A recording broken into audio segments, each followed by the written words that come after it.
வணக்கம், welcome to அங்கனா சமையல். இன்றைக்கி நம்ம ஒரு சூப்பரான ஒரு இன்ஸ்டன்ட் மேங்கோ பிக்கிள் ரெசிபி தான் பார்க்க போகிறோம்.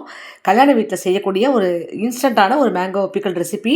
இது வந்து டேஸ்ட் ரொம்ப ரொம்ப சூப்பராக இருக்கும். எல்லாத்துக்குமே தொட்டு சாப்பிட்லாம். தயிர் சாதம், ரச சாதம், சாம்பார் சாதம் எல்லாத்துக்குமே ரொம்ப நல்லாயிருக்கும். ரொம்ப பேருக்கு இதை ஸ்டோர் பண்ணி வச்சுக்கிற மாதிரி ஊறுகாய் போட தெரியாது. அது மாதிரி உள்ளவங்களாம் இந்த மாதிரி இன்ஸ்டன்ட் மாங்காய் ஊறுகாய் செஞ்சு ஃப்ரிட்ஜில் வச்சுக்கிட்டு எல்லாத்துக்குமே தொட்டு சாப்பிடலாம். ரொம்ப ரொம்ப டேஸ்ட்டாக இருக்கும். இப்போ வாங்க எப்படி செய்யுதுன்னு பார்க்கலாம். 2 ஒட்டு மாங்காய் நான் வாங்கியிருக்கிறேன். இந்த மாதிரி நல்லா கொஞ்சம் அழுத்தமான நல்ல மாங்காயாக வாங்கிக்கிங்க. நல்லா முத்தின மாங்காயாக வாங்கிக்கிங்க. அப்போ தான் டேஸ்ட் ரொம்ப நல்லாயிருக்கும்.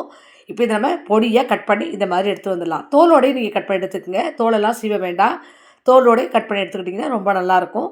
இது மாதிரி பொடியாக கட் பண்ணி எடுத்து வச்சுக்கோங்க. இப்போ நான் வந்து ஒரு பவுல் எடுத்து வச்சுருக்கிறேன். இப்போ நம்ம அடுப்பு பற்ற வச்சுக்கலாம். இப்போ அதில் ஒரு சின்ன பேனை வச்சுக்கலாம். இதில் கொஞ்சமாக கடுகு சேர்த்துக்குங்க. கடுகு வெந்தயத்தையும் வறுத்து நம்ம பொடி பண்ணிக்கலாம். ஒரு 1/2 ஸ்பூன் அளவுக்கு கடுகு சேர்த்துக்குங்க. அதே மாதிரி 1/2 ஸ்பூன் வெந்தயத்தையும் சேர்த்துக்குங்க. சேர்த்துட்டு அடுப்பு மீடியமில் வச்சு லைட்டாக வறுத்துக்குங்க. இந்த கருகிடாமல் வறுத்துக்குங்க. இந்த வெந்தயமும் நிறம் மாறக்கூடாது. இந்த கடுகும் நல்லா வெடிக்கணும். அப்போ தான் உங்களுக்கு கசப்புத்தன்மை இல்லாமல் நல்லாயிருக்கும். இது மாதிரி மீடியம் ஃப்ளேமில் வச்சுக்கிட்டு வறுத்துக்குங்க. இப்போ பாருங்கள், கடுகு நல்லா வெடிக்குது. வெந்தயமும் லேசாக பொரிஞ்சிருச்சு, நிறம் மாறலை. இப்போ நம்ம அடுப்பு ஆஃப் பண்ணிட்டு 2 பெரட்டி விட்டுட்டு ஆற வச்சு நம்ம இது இடிச்சுக்கலாம். நான் வந்து ஒரு இடிகளில் தான் சேர்த்து பவுடர் பண்ணிக்க போகிறேன். நீங்கள் எதில் வேணாலும் மிக்ஸி ஜாரில் கூட நீங்கள் பவுடர் பண்ணி எடுத்துக்கலாம். இப்போ நல்லா இந்த அளவுக்கு நல்லா பவுடர் ஆகிடுச்சு. இது அப்படியே நம்ம கட் பண்ணி வச்சுருக்கலாம் மாங்காயில் சேர்த்துக்கலாம். சேர்த்துட்டு இப்போ கொஞ்சமாக மஞ்சத்தூள் ஒரு 1/4 ஸ்பூன் அளவுக்கு சேர்த்துட்டு 3/4 டேபிள் ஸ்பூன் அளவுக்கு ரெட் சில்லி பவுடர் சேர்த்துக்குங்க. மிளகாத்தூள் கொஞ்சம் அதிகம் சேர்த்துக்கிட்டிங்கன்னா தான் இந்த புளிப்பு கரெக்டாக இருக்கும்.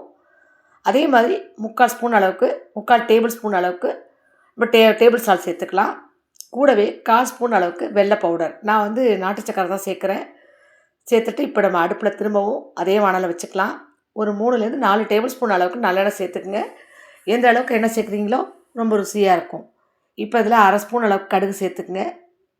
ஒரு 1/2 ஸ்பூன் அளவுக்கு பெருங்காயத்தூள் சேர்த்துக்குங்க. இப்போ கடுகு நல்லா பொரியட்டும்.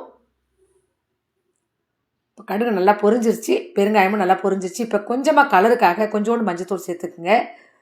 சேர்க்கும் போது நல்லா உங்களுக்கு கொஞ்சம் கலர் கொடுக்கும்.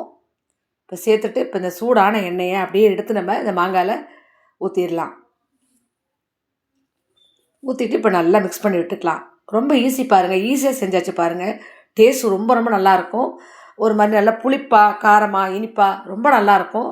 இப்போ நல்லா கலந்து விட்டுக்குங்க. இப்போ நம்ம சேர்த்த மிளகாத்தூள் மசாலா எல்லாமே இந்த மாங்காயில் நல்லா மிக்ஸ் ஆகிற மாதிரி நல்லா அந்த மாதிரி கலந்து விட்டுக்குங்க. இப்போ நல்லா கலந்தாச்சு. உங்களுக்கு எக்ஸ்ட்ரா வேண்டாம் கொஞ்சமாக நல்லெண்ணெயை மேலே சேர்த்துக்கலாம். நான் கொஞ்சம் சேர்த்துக்கிறேன். ட்ரையாக இருக்கிற மாதிரி இருந்தால் கொஞ்சம் சேர்த்துக்குங்க. இப்போ நல்லா மிக்ஸ் பண்ணிவிட்டு நம்ம எடுத்துக்கிட்டால் ரொம்ப ரொம்ப சூப்பரான இன்ஸ்டன்ட் மேங்கோ பிக்கிள் ரெடி ஆகிடுச்சு. கல்யாண வீட்டில் செய்கிற அதே டேஸ்ட்டே இருக்கும். நீங்கள் தயிர் சாதம், ரச சாதம், சாம்பார் சாதம் எல்லாத்துக்குமே செஞ்சு வச்சுக்கலாம். ஸ்டோர் பண்ணி ஃப்ரிட்ஜில் ஒரு வாரம் வச்சுக்கலாம். வச்சுக்கிட்டு யூஸ் பண்ணிக்கிங்க. ரொம்ப ரொம்ப டேஸ்ட்டாக இருக்கும். டக்குன்னு செய்யக்கூடிய ஒரு ஈஸியான பிக்கிள் ரெசிபி இது. இந்த வீடியோ உங்களுக்கு பிடிச்சிருந்தா மறக்காமல் நம்ம சேனலை சப்ஸ்கிரைப் பண்ணுங்கள், லைக் பண்ணுங்கள். செஞ்சு பார்த்துட்டு எப்படி இருக்குன்னு கமெண்ட்டில் சொல்லுங்கள், ஷேர் பண்ணுங்கள். நன்றி, வணக்கம். இந்த மாதிரி நிறைய வீடியோஸ் பார்க்க நம்ம சேனலை பாருங்கள். தேங்க்யூ.